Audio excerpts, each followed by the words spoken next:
नमस्कार। तो चलिए आज बात करते हैं शेयर बाजार की, जहां लगातार चौथे दिन हमें एक बड़ी गिरावट देखने को मिली।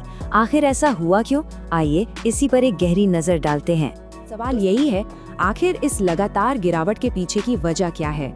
चलिए इस विश्लेषण में एक एक करके इन वजहों को समझने की कोशिश करते हैं। ठीक है, तो सबसे पहले सीधे नंबर्स पर आते हैं।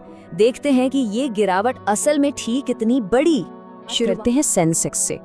गुरुवार को बाजार बंद होते होते ये 780 पॉइंट्स नीचे था। ये एक बड़ा नंबर है जो बाजार के मूड को साफ साफ दिखा रहा है।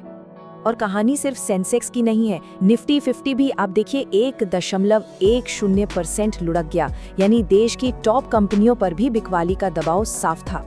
और ये कोई मामूली गिरावट नहीं थी। अगर हम परसेंटेज में देखें तो सेंसेक्स के लिए ये पिछले 4 महीनों में एक दिन की सबसे बड़ी गिरावट थी। मतलब मामला वाकई गंभीर था। तो ये तो हो गई लाइन की बात, लेकिन कहानी सिर्फ इन बड़े नंबर्स तक ही सीमित नहीं है। चलिए थोड़ा और अंदर झांकते हैं और देखते हैं कि बाजार के बाकी हिस्सों का क्या हाल था। आगे बढ़ने से पहले एक छोटी सी बात समझ लेते हैं। ये बेंचमार्क इंडेक्स आखिर होते क्या है? आसान शब्दों में कहें तो सेंसेक्स और निफ्टी जैसे इंडेक्स पूरे स्टॉक मार्केट की सेहत का थर्मोमीटर है। ये हमें बताते हैं कि बड़ी बड़ी कंपनियां कैसा परफॉर्म कर रही है।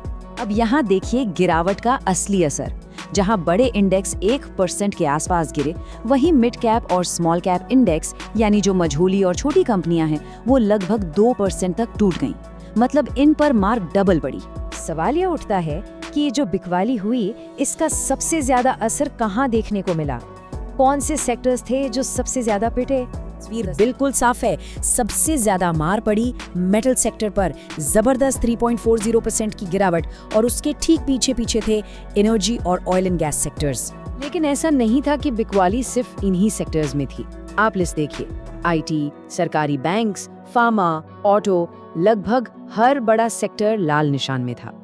इससे पता चलता है कि ये एक ब्रॉड बेस्ड सेल ऑफ था। मतलब दबाव पूरे के पूरे बाजार पर था। सेक्टर्स की बात हो गई, अब चलते हैं कहानी के और भी अंदर और बात करते हैं उन कंपनियों की जो इस गिरावट में सबसे आगे रहीं। तो लूजर्स की लिस्ट में सबसे ऊपर नाम था हिंडाल्को का, जो करीब 3.68% टूटा।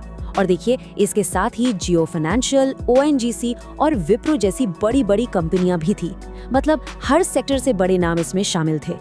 इसके बीच कुछ शेयर ऐसे भी थे जो हरे निशान में बंद होने में कामयाब रहे, जैसे कि eternal, SBI life, ICICI bank. लेकिन इनकी बढ़त देखिए बहुत ही मामूली थी।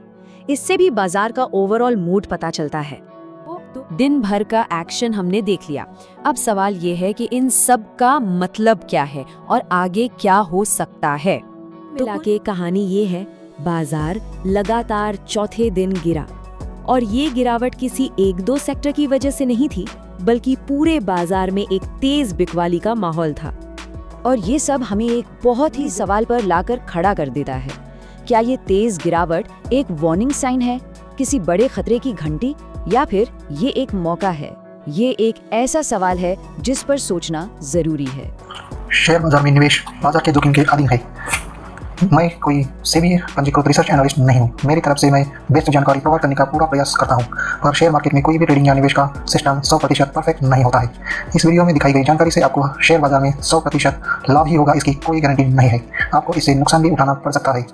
इस वीडियो में दिखाई गई जानकारी को सिर्फ एजुकेशनल पर्पज के लिए समझा जाए तथा इसमें बताई गई जानकारी का उपयोग स्वविवेक से करें। मैं इस वीडियो का निर्माता किसी भी नुकसान के लिए उत्तरदायी नहीं हूँ। Thank you.